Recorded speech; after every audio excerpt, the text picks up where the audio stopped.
Today 24 news सत्य परिस्थितीचा सविस्तर आढावा।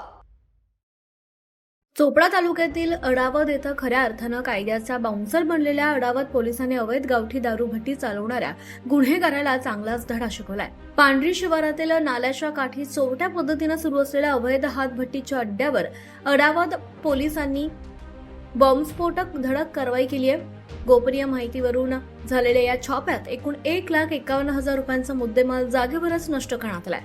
सहाय्यक पोलीस निरीक्षक प्रशांत खंडारे यांच्या नेतृत्वाखाली पोलिसांच्या पथकानं धडाकेबाज कारवाई करत अवैध भट्टीचा पूर्णपणे विध्वंस केलाय।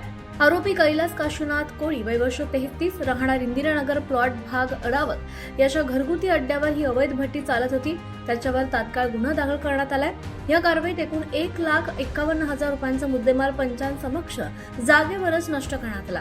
या प्रकरणी पोलीस अंमलदार किरण शिरसाट यांच्या फिर्यादीवरून आरोपी विरुद्ध महाराष्ट्र दारूबंदी कायदा कलम 65 फ ब क ई नुसार गुन्हा दाखल करण्यात आला असून पुढील तपास सुरू आहे।